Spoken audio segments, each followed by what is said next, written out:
Hello there. Hi. My name's Ian. Hi, everyone. Yeah, I'm a reporter at CoinDesk, and I'm really pleased to be here with Jose from PayPal. We've spoken before, and I was just thinking it's been like quite a couple of years since you announced buy hold with PayPal, and I thought that actually kick-started a bull run in crypto, that story. And the other interesting thing about that story is that I broke it, which is just mentioning that in case, because it was a while ago and people might have forgotten. Anyway, that's enough about me. But yeah, I think there's been a roadmap, and we've had transfers out of PayPal subsequently. There's been a Metamask partnership, and just I think the conversations were starting to go, as well as all the great stuff with merchants and all that stuff with crypto, towards Web3, to use that term. And that's kind of the direction of travel, right? Absolutely, and it's been a long journey, and as you were saying, and you have been there from the very beginning and following the story.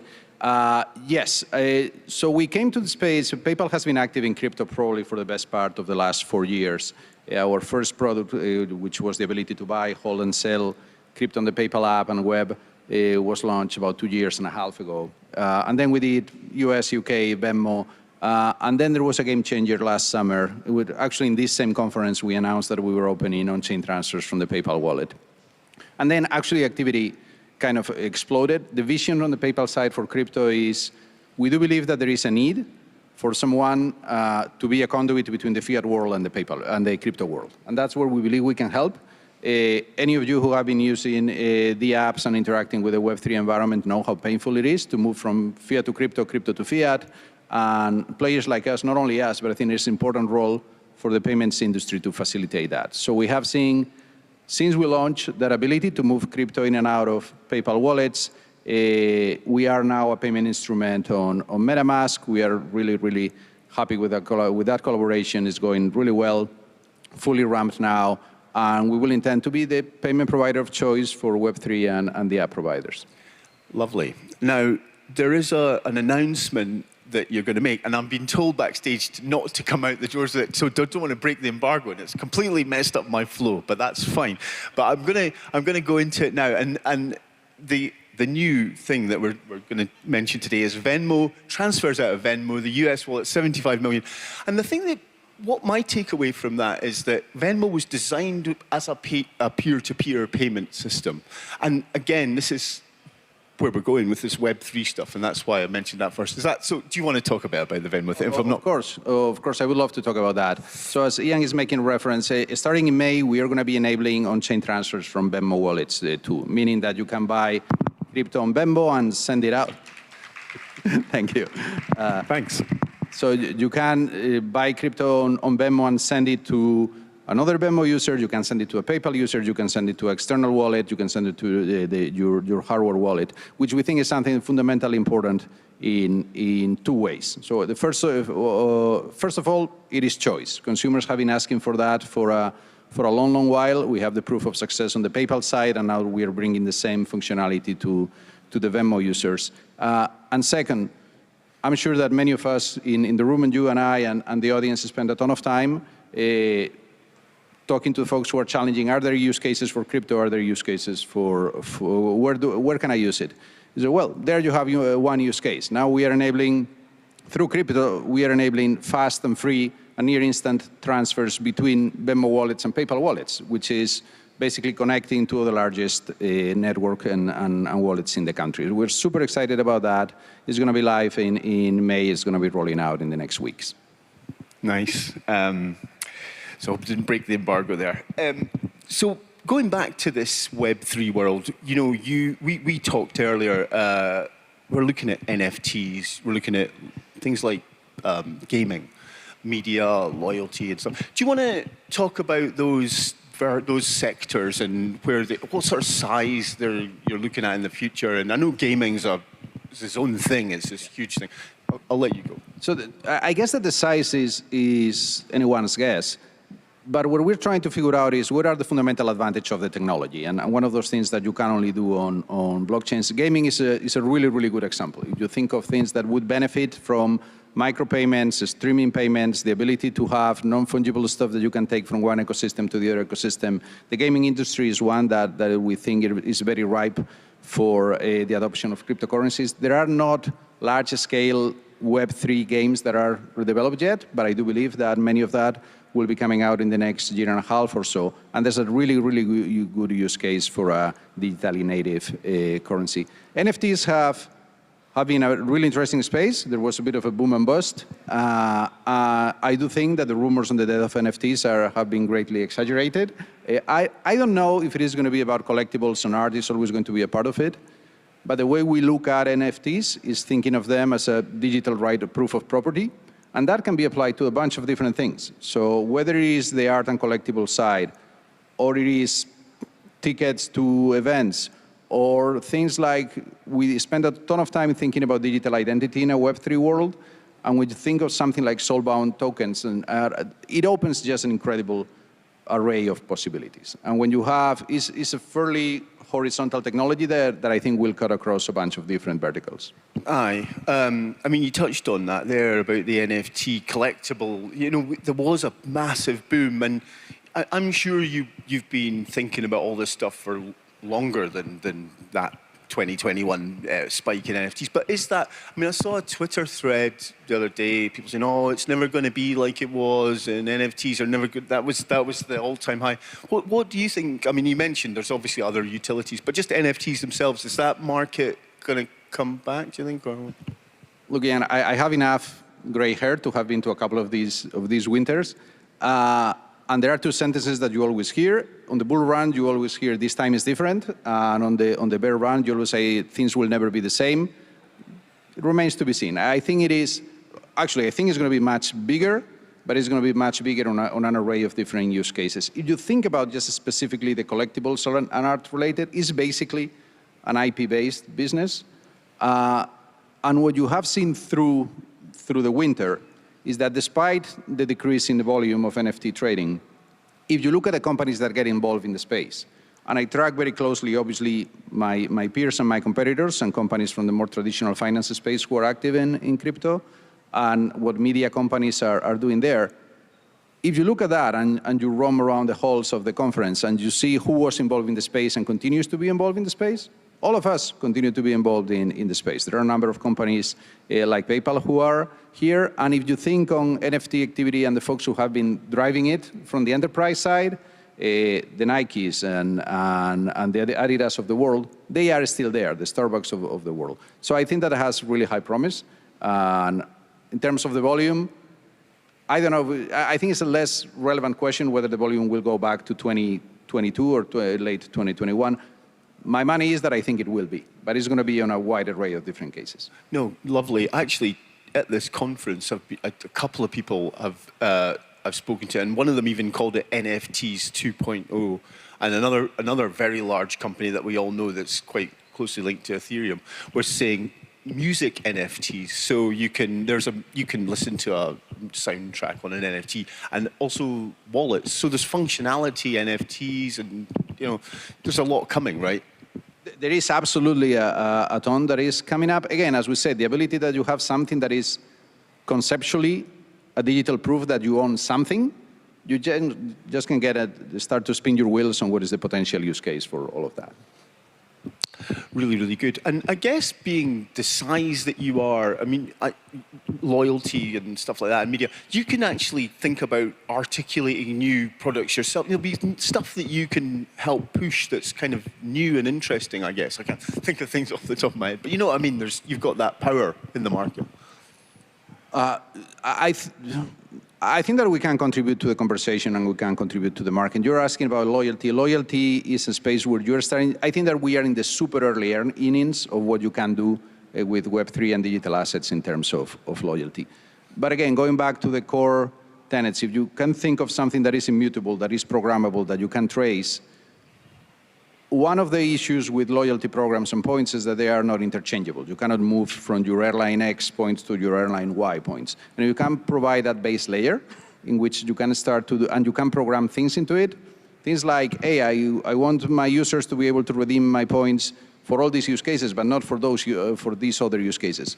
It's one of those instances in which the question that the more negative folks about the space would say of, why do you need a blockchain to do that? Probably you don't. But the amount of manual work and the amount of complexity that you need to do without the programmability aspect of it just makes it impractical, and it falls down the prioritization map. Really nice. And you did the opening up of transfers from PayPal wallets was like announced at this conference like last year. And now Venmo, which is US, did it take longer to do was that a regulatory thing or something like that? It took a bit longer to open up Venmo, or was that just? No. There were it was not at all a regulatory thing. It's just, there is a complex roadmap. PayPal is a large company, and there are only that number of things that you can do. Since we launched our activity in transfers last summer, one big stream of work was toward building fiat on-ramps for Web3 players. That's why we went live with Metamask in December. And then after that, we got right into this. And our roadmap is pretty full, and there will be more things that will be coming out of the pipe. Nice. And I was on this stage yesterday talking to Robinhood, and they're doing what's known as Robinhood Connect, and that is a kind of fiat-y thing that you can embed, and it's a sort of a challenging Coinbase Pay and Moon Pay and that kind of stuff. And they're excited because they reckon they can do it kind of cheaper than some of the other people. But what occurred to me was it's kind of interesting. You and them are sort of moving towards this middle ground, almost not converging, but they're from this sort of trading background and they're getting into Web3, your payments, and you're getting also looking at Web3 and all that stuff and sort of coming together in the middle. Is that, I mean, are you guys sort of in competition for this kind of market, or is it like a rising? There's synergies there, like you could. I think we are, and I'm not familiar with all the details of their announcement yesterday, but absolutely we are in competition with that, and that is fantastic. That's the beauty of free markets. I mean, I'm a competitive person, and I want to beat people in the market. But when I look at that from an industry perspective, consumers and merchants need choice, and there should be more options to get fiat into crypto, and it should be us, and it's Robinhood, and and MoonPay, and it's fantastic that there will be more options there. I think that one of the ways where you find some bottlenecks in the space now is that connectivity, and more choice and more uses for consumers are a fantastic thing, and we are happy to compete with everyone in the market and try to serve customers better. Yeah. I mean, that is a downward trend in the cost of the fees, transaction fees, all coming down, and you're part of that too. Well, we don't charge fees for transfers. When you're transferring from PayPal to a hardware wallet or something like that, you have to pay network fees, but we are not charging any fee for that. When we are serving merchants, obviously we are in the business of serving merchants, and we do charge for it. We are not seeing significant price pressure there, just because I think that it's very, very early in the market, but more competition will benefit the ecosystem. Lovely. And something that people are talking about here still a lot is that last year it was kind of shameful, right? Some of it, these calamities, the FTX, etc. And it's a sort of controversial thing to say, but when you're a large public company, trusted brand, it potentially I'm not saying nobody's benefiting from this. We're all in crypto, but there's a flight to sort of safety kind of aspect to this. Is that? I mean, how would you? Yeah, as you were saying, last year was difficult for all of us. I don't think that anyone benefited from FTX. No one benefited from Terra Luna, obviously. I do believe that after FTX, you have seen consumers and investors who are saying, they're doing one of two things. I'm moving my assets to hardware wallets, non-custodial wallets. And absolutely, to your point, we have seen a flight to quality, and we have seen more inflows. Just to give you a little bit of a glimpse of the flows that we see. When we launch on-chain transfers from PayPal, the majority of the flow, if you think of deposits as people bringing assets to us, and withdrawals as people buying crypto with us and sending it somewhere else, the majority of the flow was withdrawals, which is what we were expecting. We wanted people, we are in this for utility, we wanted people to come and buy Ether because then they wanted to go to Metamask or wanted to go to buy NFTs or any other thing that would bring utility to them. We're not really in the custody business. We wanted people to have easy access to those assets. In the months after FTX, that flipped. And we saw way more inflow of assets and people who were holding their assets in other places, and they were saying, hey, you know what? I want to keep my assets with a company that I know is going to be in business for a long while, that is giving protections for own consumers. We are still, I think, the only company that I know who is protecting users against unauthorized transfers from their wallets. So if somebody gets access to that PayPal account and takes crypto out, we will cover users to a maximum of $50,000, which covers the very vast majority of our users. So I think that pitch of trust and security and counterparty and interacting with companies that are built to last definitely has a role. I don't think we are the only ones in town, and that's a good thing, but we are seeing that from consumers indeed. Yeah, actually, that was another thing I was going to. You're covered. There's insurance. You've got cover for malicious sort of track. Definitely not insurance. It's a warranty of our right, product. Yes. If you have interacted with PayPal in the traditional e-commerce world, you are familiar with consumer protection, with merchant protection. We want to make sure that if you buy at a merchant and they say they're going to ship something and they don't, that you can get your money back. This is an extension of that warranty into the crypto world. And it's one of those things that 3 years ago when we started the journey, we made a very deliberate decision that we were going to build our digital assets business at the core of PayPal and not as a speedboat on the side. And obviously that takes time, and you could move faster if you don't do that. But the moment you have built it, that you can leverage all the machinery and all the knowledge from 25 years of preventing fraud and stopping money laundering and stopping financial crime, you can bring that from our ecosystem to the digital asset ecosystem, and the whole industry benefits from that. Lovely. And I've heard you say this before, PayPal's not going to be the place to have 200, tokens. But I think it's interesting when we were talking about Web3 a little bit earlier, and there are some projects you're quite excited about. I mean, we're talking about the Polygon, Starkwares, Arbitrums, the Layer 2. Do you want to talk a bit about those projects and where PayPal fits in with some of that stuff? Yeah. So absolutely, our ambition is not to be a coin supermarket. We are not going to be the place where you go and find 200 tokens or 500 tokens. We want the utility of it. And we have a pretty extensive coin listing policy that regulates what we can list and what we cannot list. But in a nutshell, what it does, in terms of market sensing, we follow developers. Kind of the mantra is we don't tell developers what to do, they tell us what to do, and we monitor closely where the developer ecosystems are being built. There is an interesting point that you were bringing up, which is it's almost a philosophical question of which view of the world you believe. Do you believe that there are going to be a multiplicity of layer 1 networks, or there are going to be a couple of, or a single-digit number of relevant layer 1s, and then a bunch of layer 2s built on top of it? I think the jury is still out on those ones.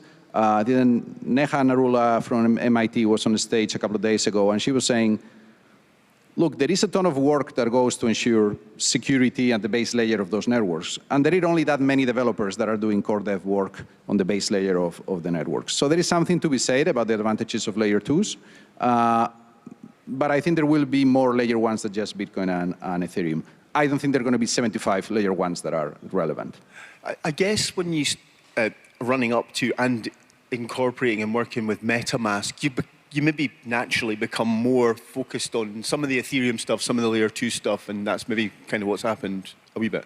Well, there is the developer aspect, and then obviously there is a very alive conversation in the US about what some of these tokens are. So there is the developer side, and then there's the regulatory side. So one of the components is to having clarity that things are commodities, not securities, etc. So we are very comfortable in the Ethereum universe. The partnership with Metamask has been fantastic. We want to do other things, and we will be doing supporting additional protocols. Yeah. And did you see a big spike in ETH purchases once Metamask was part of your thing? No, I think that all this is incremental. Remember that we launched that MetaMask partnership in December, and December was not a particularly shiny moment in crypto markets. We're in this difficult. I guess in the height of an all-time high market, PayPal, it might have even put Ethereum up a bit. It was like, oh, here's a spike. I was going to ask about the regulatory situation in the US and where we're at. What's your take on what's going on there right now? And on the regulatory side? So we do believe traditionally it's very much in PayPal's DNA that we work with regulators. And when you're working in financial services, or quite frankly, when you're working in anything that really matters, whether it's financial services or healthcare or education or energy, you will work with regulators. And it is important and that there are limits to what the market can do, and it's important to have regulations that work. We are active in 200 markets all over the world. We are regulated by a number of different regulators, anywhere from Singapore to China to the UK to the US. And we take pride in our relationship with the regulators. I believe that there is a need, as probably the two words that I have heard the most over the last 3 days here are regulatory clarity in the US. I think that is fundamentally important. And, regulation needs to have a few attributes. And obviously it has to be fair, it has to be effective, and it has to be predictable. I think that predictability is something that probably we could see more. We are obviously, a lot of our crypto activity is out of New York, and we have a BIT license. We are regulated by the New York Department of Financial Services. And that has been actually a fantastic framework for us. We think that it's important. There are clear rules of the road. And if you look at outside the US, the approval of MiCA in the EU last week, I think is a fundamentally important milestone. I'm sure that if we were to take a poll for folks in the room who are familiar with MiCA, we all have things that we would like to see in that bill that are different. But at the fundamental level, the fact that you have now line of sight to clear rules of the road in one of the largest economic blocs in the world, I think that puts Europe at an advantage. And I am concerned that you see from a US point of view, that you see a migration of talent and a migration of companies that are going to places where they can be more comfortable with that predictability. Strong words, yeah. And it goes without saying, you guys are in this for the long term, the distance, but how's the bear market sort of been? Has it been kind of, I mean, obviously you're just a roadmap, you're executing on it, but has it been I mean, I guess what I'm trying to say is, at the boardroom level, I mean, I know Dan is a fan of crypto and he's been at this conference and all that, but I mean, the reputation knocks, all that, did you ever have to have difficult conversations or say, well, look, this is good stuff and just ignore all that bad stuff? I don't know. We are blessed, as you were saying, that Dan Schulman, the CEO of PayPal, has been a big proponent of the secular trend toward digital currencies. And in that sense, we have a ton of support. Many times I get asked from colleagues from large financial institutions who are starting the crypto journey at the firms. And I always tell them, secure CEO support, secure executive committee support, because if not, it's going to be really, really difficult. So we are blessed that we have that. In terms of the bear market, we suffer it like everybody else. Our business is highly correlated with the market and with everybody else's business. But the other decision that we made to make sure that we could navigate turbulences, because we knew that the markets were going to go up and down. So we structure our team inside of PayPal as a self-contained business unit that is very well connected to the rest of the house. But we have our dedicated product team, we have our dedicated engineering teams, we have dedicated resources on risk and compliance. Because again, not the first crypto winter, so going in, we knew that there would be additional crypto winters. And you need to build through them. So obviously, I would prefer that the markets were in a better place, though the situation purely on the market side this year has been improving. But we have been, when you work at a place like PayPal, you have the benefit that you can think long term, and we are playing the long game in this, and it would be just ridiculous to take a notch down in the sales because there has been some market turbulence. No, we're in this absolutely for the long term. I mean, it's maybe not a bad time to hire people, I guess, as well, if, you know. And this is sort of like kind of stock question that people ask at the end, but what's your five-year view of crypto at PayPal specifically? 5 years, I don't dare make or even predictions on 5 years. 5 years ago, we didn't have stable coins. 5 years ago, we didn't have NFTs. Most of the things that we discuss in this conversation didn't exist 5 years ago. But if I look down the road, again, the fundamental belief is that a significant part of commerce and payments will move to digital currencies. So if 5 years down the road, there is a digital euro, there is some type of digital dollar, there is a digital pound, there is, I would say, my bet, I've said before that my bet is 1 trillion in volume on stable coins around the world. We want to be a significant part of that market. Listen, thanks for being such a great sport as always, and big hand for Jose. Thank you so much.